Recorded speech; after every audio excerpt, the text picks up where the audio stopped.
ಪ್ರಶ್ನೆ ಕೇಳಕ್ಕೆ ಗೊತ್ತು.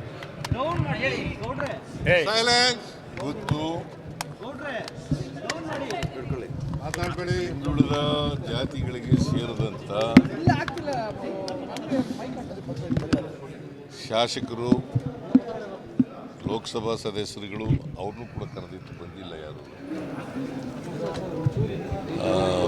ಮಂತ್ರಿಗಳು ಎಲ್ಲರೂ ಕೂಡ ಇವತ್ತು ಭೇಟಿ ಮಾಡಿದರು. ಸುಮಾರು 30 ಜನಕ್ಕೂ ಹೆಚ್ಚು ಜನ ಭೇಟಿ ಮಾಡಿದರು. ವಿರೋಧ ಪಕ್ಷದ ರವಿಕುಮಾರ್ ಅವರು ಕೂಡ ಭೇಟಿ ಮಾಡಿದರು. ಎಲ್ಲರೂ ಒಂದು ಮನವಿ ಪತ್ರವನ್ನು ಕೊಟ್ಟಿದ್ದಾರೆ. ಎಲ್ಲರೂ ಕೂಡ ಒಂದು ಮನವಿ ಪತ್ರ ಕೊಟ್ಟಿದ್ದಾರೆ. ಆ ಮನವಿ ಪತ್ರದಲ್ಲಿ ಮುಖ್ಯವಾಗಿ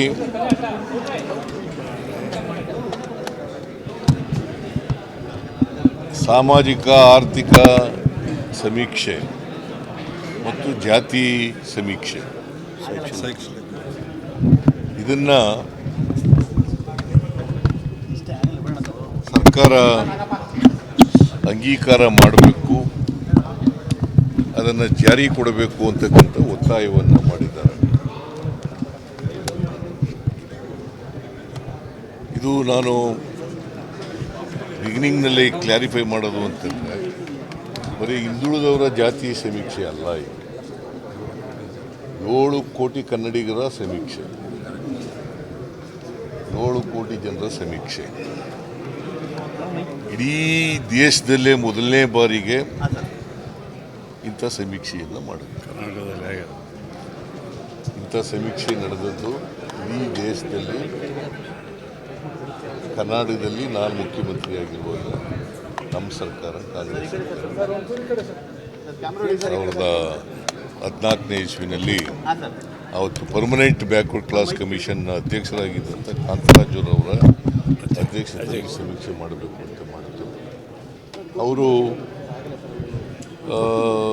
ಭಾಳ ದೀರ್ಘಕಾಲ ತಗೊಂಡು ಸಮೀಕ್ಷೆಯನ್ನು ಮಾಡಿದ್ದಾರೆ. ಸುಮಾರು ಮನೆಗೆ ಭೇಟಿ ಮಾಡಿ ಸಮೀಕ್ಷೆಯನ್ನು ಮಾಡಿದ್ದಾರೆ ಅಂತ ಕಾಂತರಾಜ್ ಅವರು ಹೇಳಿರೋದು. ನಾನು ವರದಿ ನೋಡಿಲ್ಲ, ವರದಿಯನ್ನು ಇವತ್ತಿನವರೆಗೂ ನಾನು ಓದಿಲ್ಲ. ನಮ್ಮ ಸರ್ಕಾರ, ನಾನು ಹಿಂದೆ ಇದ್ದಂಥ ಮುಖ್ಯಮಂತ್ರಿ ಆಗಿದ್ದುವಾಗ ಕಾಂತರಾಜ್ ವರದಿ ತಯಾರಾಗಿರಲಿಲ್ಲ. ಹಾಗಾಗಿ ನಾನು ಸ್ವೀಕಾರ ಮಾಡಲಿಕ್ಕೆ ಸಾಧ್ಯ ಆಗಲಿಲ್ಲ, ಮತ್ತು ಅದನ್ನು ಜಾರಿ ಮಾಡಲಿಕ್ಕೂ ಕೂಡ ಸಾಧ್ಯ ಆಗಲಿಲ್ಲ. ನಾನು ಹೋದ ಮೇಲೆ ಚುನಾವಣೆ ಆಯಿತು. ಚುನಾವಣೆ ಆದಮೇಲೆ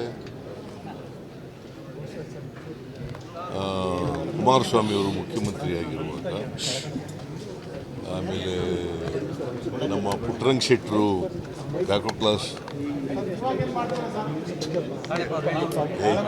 ಯಾರ್ರೀ ಅವರು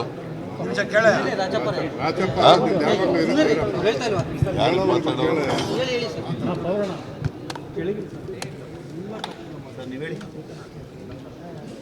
ಹಿಂದೆ ಕುಮಾರಸ್ವಾಮಿ ಅವರು ಇರುವಾಗ ಕಾಂತರಾಜ್ ಅವರು ವರದಿ ಕೊಡಲಿಕ್ಕೆ ಸಮಯ ನಿಗದಿ ಮಾಡಿದರು ಪುಟ್ಟರಂಗ ಶೆಟ್ಟರ ಜೊತೆಗೆ. ಅವತ್ತು ಮುಖ್ಯಮಂತ್ರಿಯಾಗಿದ್ದಂಥ ಕುಮಾರಸ್ವಾಮಿಯವರು ಅದಕ್ಕೆ ಒಪ್ಕೊಳ್ಳಲಿಲ್ಲ, ರಿಪೋರ್ಟನ್ನು ತಗೊಳ್ಳಿ. ಪುಟ್ಟರಂಗ ಶೆಟ್ಟರಿಗೆ ಹೇಳಿ ತಗೋಬೇಡಿ ಅಂತ ಹೇಳಿ ತಗೊಳ್ಳಿಲ್ಲ. ಅದು ಹಾಗೆ ಉಳ್ಕೊತ್ತು. BJP ಸರ್ಕಾರ ಬಂದಾಗಲೂ ಕೂಡ ತಗೊಳ್ಳಿಲ್ಲ. ಈಗ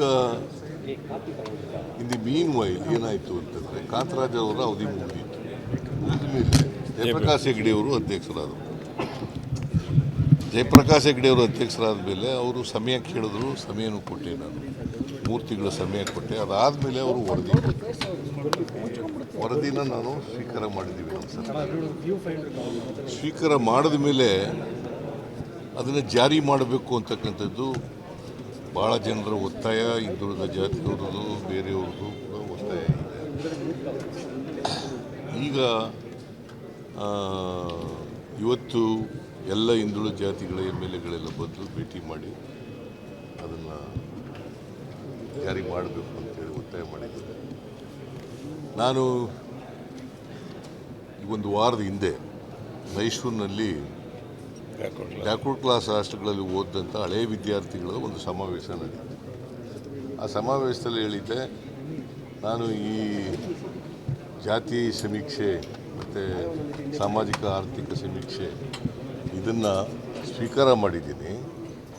ಅದನ್ನು ಕ್ಯಾಬಿನೆಟ್ ಮುಂದೆ ಇಟ್ಟು ಕ್ಯಾಬಿನೆಟ್ನಲ್ಲಿ ಚರ್ಚೆ ಮಾಡಿ ಆಮೇಲೆ ತೀರ್ಮಾನ ಮಾಡ್ತೀವಿ ಅಂತ ಹೇಳಿದ್ದೆ.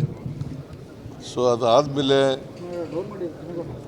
ಅನೇಕ ಜನ ಇನ್ಕ್ಲೂಡಿಂಗ್ ಹರಿಪ್ರಸಾದ್ ಕೂಡ ಮಾತಾಡಿದ್ದಾರೆ, ಬೇರೆ ಶಾಸಕರುಗಳು ಕೂಡ ಮಾತಾಡಿದ್ದಾರೆ, ಬೇರೆ ಜನರು ಕೂಡ ಮಾತಾಡಿದ್ದಾರೆ. ಸೊ ಅದಾದಮೇಲೆ ಇವತ್ತು ಎಲ್ಲ MLAಗಳು ಬಂದು ಭೇಟಿ ಮಾಡಿದ್ದಾರೆ. ಭೇಟಿ ಮಾಡಿ ನಾನು ಅವ್ರಿಗೆ ಹೇಳಿದ್ದೀನಿ, ಕ್ಯಾಬಿನೆಟ್ ಮುಂದೆ ಇಡ್ತೀವಪ್ಪ, ಸ್ವೀಕಾರ ಮಾಡಿದ್ದೀವಿ. ಕ್ಯಾಬಿನೆಟ್ ಮುಂದೆ ಇಟ್ಟು ಕ್ಯಾಬಿನೆಟ್ನಲ್ಲಿ ಮೋಸ್ಟ್ ಲೈಕ್ಲಿ 18ನೇ ತಾರೀಕು ಕ್ಯಾಬಿನೆಟ್ ಮುಂದೆ ಇಡ್ತಾ ಇದ್ದೀವಿ.